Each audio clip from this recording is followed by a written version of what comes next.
I should have known better. I should have realized the kind of person I was dealing with. I should have read the fine print. Now, it seems like I have all the elects in the world to deal with the consequences. Like many others, I had spent years dreaming of becoming a beautiful woman. It seemed impossible in real life, so I let my imagination run wild. Not just any woman, but a stunning one, with everything perfect from my body to my chromosomes. But I dreamed even bigger. What if I could go back to being a little girl, and do it all again, the right way?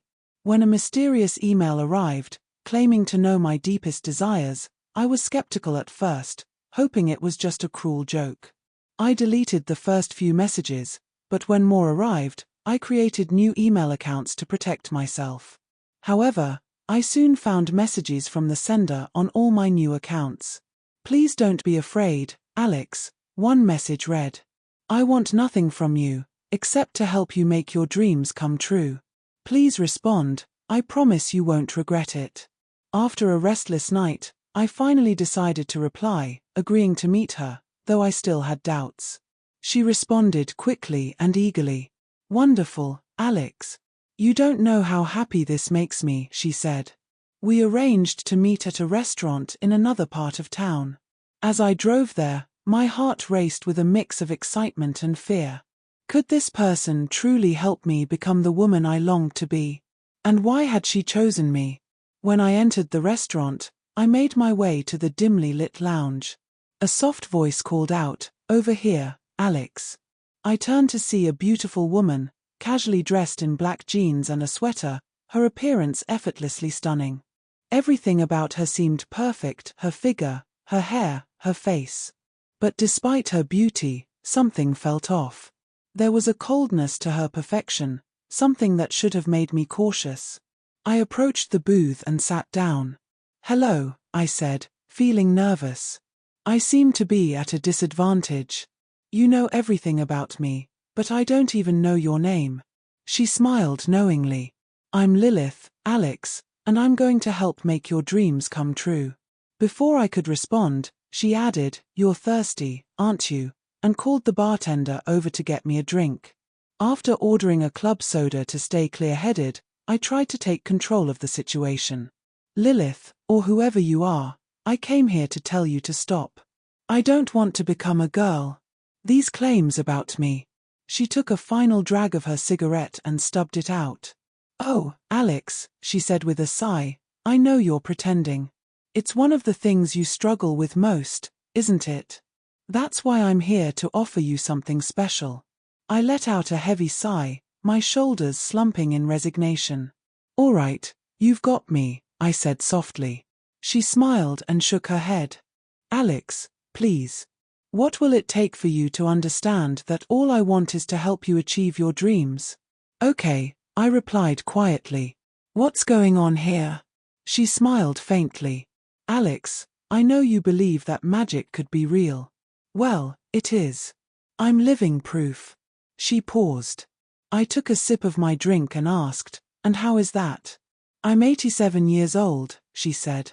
I nearly spilled my drink, and she repeated, "You heard me. I've spent my life mastering this craft. It's not as simple as it seems. Imagine the chaos if everyone could learn this." I shuddered at the thought but said nothing. "It's been a couple of years now since I assumed this form," she continued. I asked myself, what else did I want in life? Did I want another lover? No. I already found the love of my life, and we had more than 50 years together. Did I want fame or fortune? Not really, though the idea was oddly appealing. Then I realized something. The void in my life was not having a daughter. I wanted to create one of my own, using a willing subject, of course. I hesitated. How, and why me? I didn't know where to start. Then I found a TG website and saw how many there were. Some men were exploring fantasies, while others were expressing deep desires. I nodded. I was one of those who had poured my heart into my stories. So, I found yours, and something about the depth and honesty of your desire to be female resonated with me. Then I did some research. When I found out your parents were gone, you were an only child, and stuck in a dead-end job, I knew you were the one. I felt my face flush and a lump form in my throat. Could it really be true? I wanted to speak but couldn't find the words. Tears started to well up, despite my effort to hold them back. Alex, she said gently, her hand resting on my arm. Yes, it's true. You deserve this. You've earned it. Okay, I finally whispered. What do I do? Lilith reached for a leather portfolio beside her and opened it, revealing a contract. She handed me a gold pen. Take a look at this. I thought it would protect both of us. The idea of signing a contract with someone like her seemed absurd. If she broke it, who could enforce it? Still, I scanned it, and after a pause, I took the pen and signed my name. Are you sure you're ready to sign, Alex? Lilith asked. You know what they say about contracts, always read the fine print. I smiled and nodded. If you can make my wish come true, I don't have to worry. The contract stated that she would transform me into a beautiful young girl, aged 6, provide for me until I turned 18, and that I would be her loving daughter. I handed the contract back to her, thinking, she might not be the warmest person, and having her as a mother might be odd. But when you're going to be 5 again, your whole future is ahead of you in a way you can't grasp the first Alex around. I'd grow up how I always wanted to, and once I was an adult, I could live my life however I chose. Now what? I asked. Whenever you're ready, we'll head to my home, and I'll complete your transformation. I processed this and said, how about now? She seemed taken aback. Don't you want to visit your apartment first, or tie up loose ends? No, I replied. You're right. There's nothing holding me to this life. The sooner I start my new life, the better. We left in her Lexus, making small talk on the way. Part of me wondered if this was some kind of prank or dream, or if I'd wake up somewhere dangerous. But the part of me that wanted this to be real kept me going. We soon reached a wealthy neighborhood with large, old homes. We entered a garage beneath a sprawling mansion that looked like it dated back to around 1910. Inside, the furniture was old but pristine. My parents built this house, Lilith said. I've lived here all my life, and I hope you'll love it as much as I do. Where's my room? I asked. She led me upstairs to 2 large bedrooms at opposite ends of the hall. One was hers, the other, mine. I stepped through the door into a child's dream. The furniture here, though old, felt different, fresh, airy, and bright. A beautiful canopy bed sat at the center of the room, its wood painted white.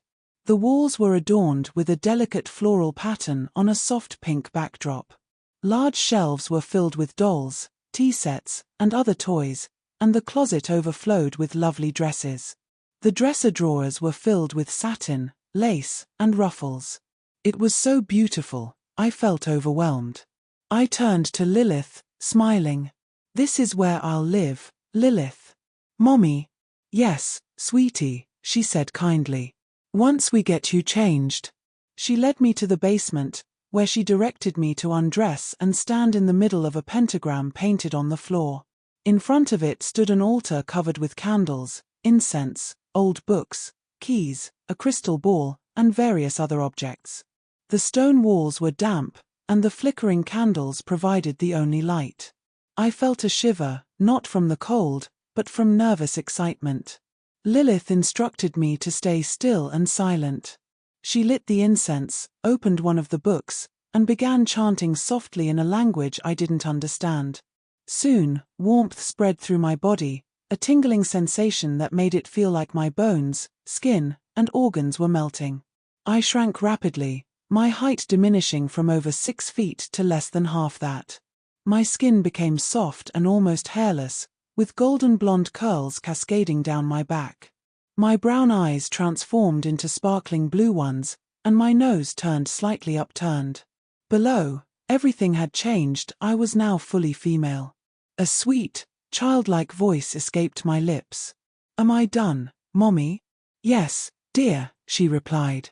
Come give Mommy a hug. I was amazed at how different the world looked from my new, shorter perspective, but the feeling of boundless energy overwhelmed me. I ran to her and hugged her tightly. "Thank you, Mommy. I promise I'll be the best little girl." She patted my back. "Oh, I'm sure you will be, dear," she said, with a hint of certainty I didn't quite understand. "What's my name now, Mommy? I can't be Alex anymore." I giggled, a sweet, musical sound, filled with joy. "Let's call you Sophie, or Sophie," she suggested. "Sounds perfect. What's next?" "Now, young lady, it's Alex for bed. Do you realize it's past 10 o'clock? In my house, a 6-year-old goes to bed by 9 p.m. Her tone was stern, but her smile told me she was joking.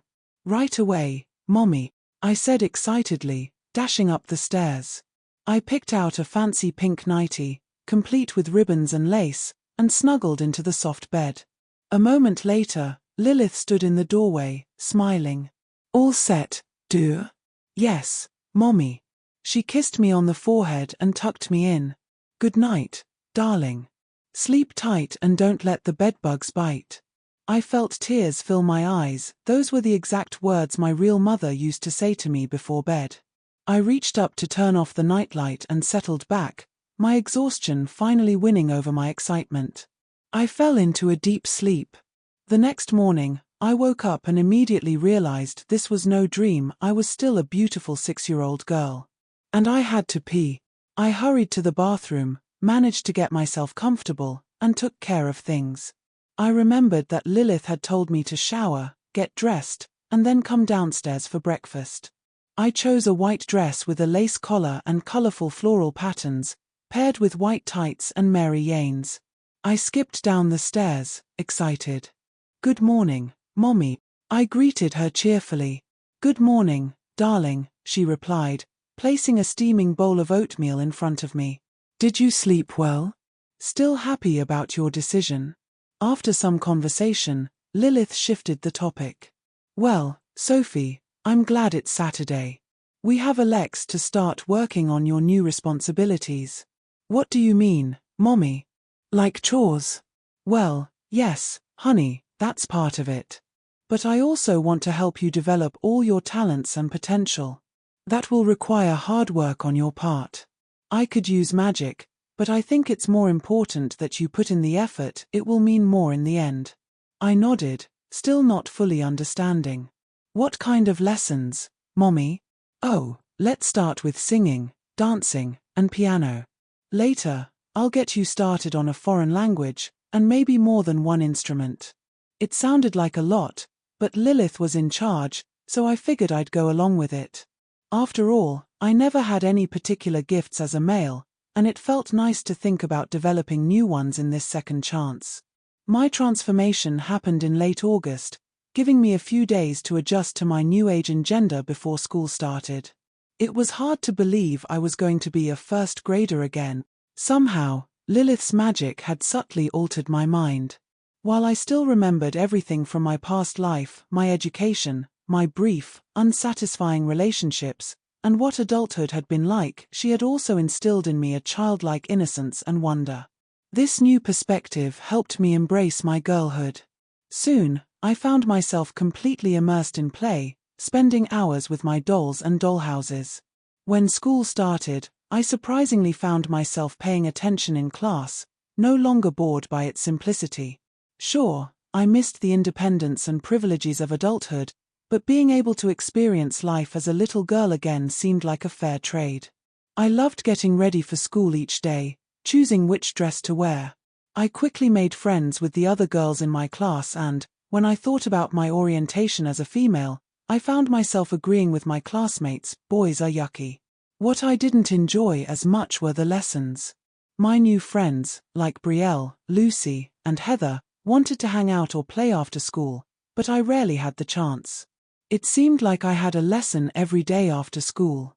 I did my best and discovered I had a natural aptitude for many of these activities.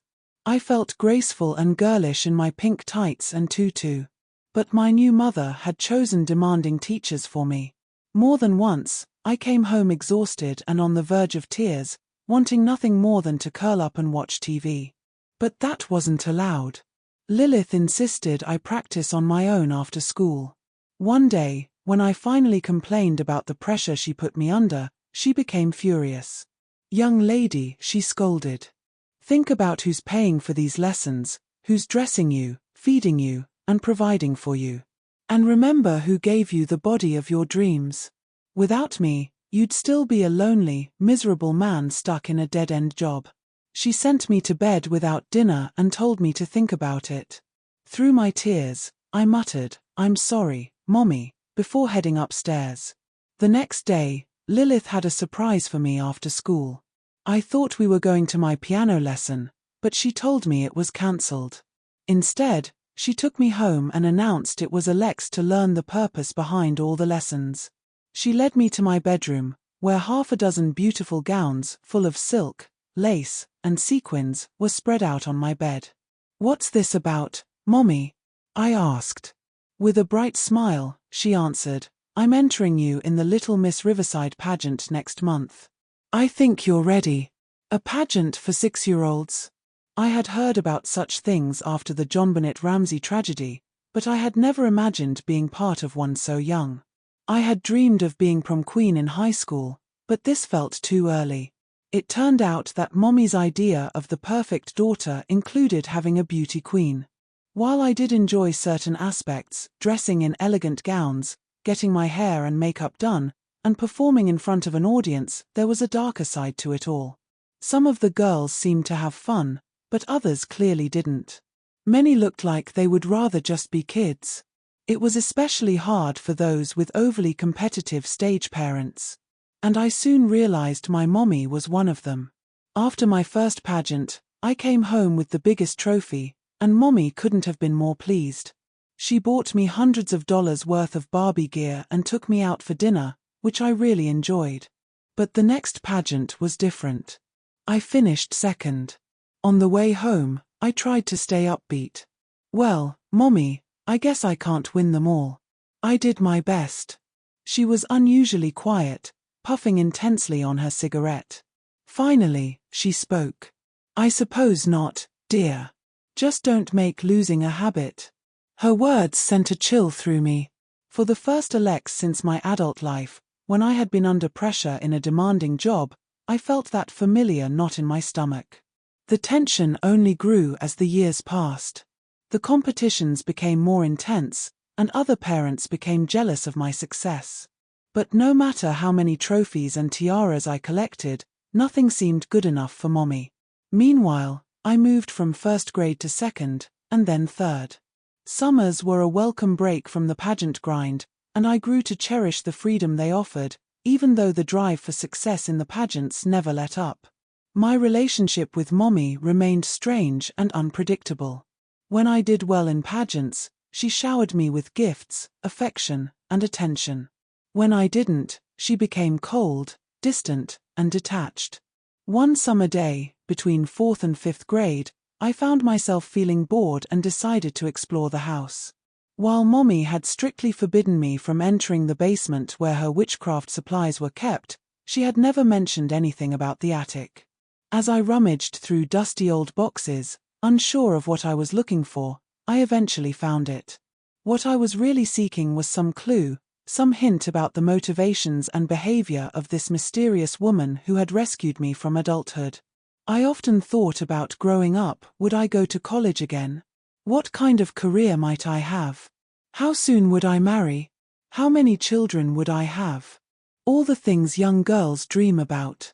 The only difference was, I had already experienced it all, just not from this side of the fence. I also wondered what kind of relationship I might have with Mommy as an adult. Would we remain close? What would my future husband and children think of her? Then I discovered an old photo album. As I flipped through the pages, looking at the black and white photos, I realized that Mommy was nearly a century old. Though magic had given her back her youth, she had lived in an era that felt almost like ancient history to me. I studied the album and realized that I had never seen what Mommy looked like as a young girl or woman. Had she just restored her youth, or had she created an idealized version of herself? It soon became clear, she had done the latter. The young woman in the photographs, identified as my mommy, was, to put it gently, unattractive. She had been born with a cleft palate and crossed eyes, and though surgery had corrected those issues, she was still far from beautiful. Having experienced the cruelty of children toward those who are different, I could only imagine the pain her childhood must have been.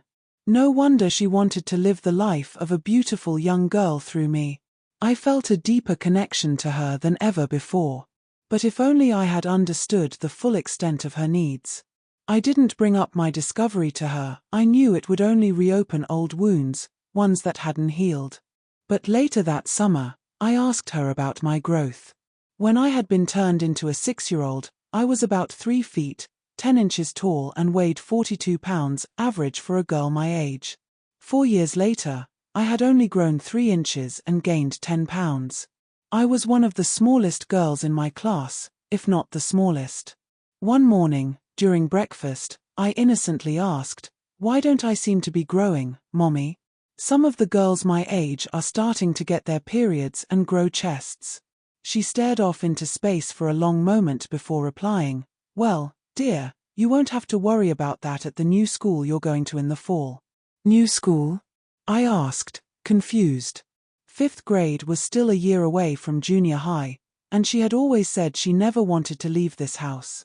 "Mommy, I don't understand." She looked at me, as if sizing me up. I think I'll make you a green-eyed redhead this Alex. Not many redheads in the pageant world. That might help you stand out." By now, I was on the edge of tears. "Mommy, what are you talking about?" She smiled, a smile that sent a chill through me. "You're not going into 5th grade this fall. You're going back to 1st grade. I'm going to turn you into a 6-year-old again." "But why?" I asked, heart pounding. I realized how much I love having a little girl. I didn't want to deal with a rebellious teenager, puberty, dating, all the problems that come with growing up. "No, I think I'll keep you as my little girl forever." But what about the contract? Doesn't it promise I'll be free when I turn 18? "Yes, dear, it does. But nowhere does it say you'll ever reach the age of 18. I felt my tears begin to fall as the reality of my endless nightmare sank in. For a split second, I thought I saw a flicker of genuine sympathy in her eyes, but it was quickly replaced by that all-too-familiar smile. "Come on, honey," she said, her voice sweet but cold. "Don't you remember the night you changed? It's like any contract. I told you to read the fine print. Don't forget to join me on Patreon for exclusive content,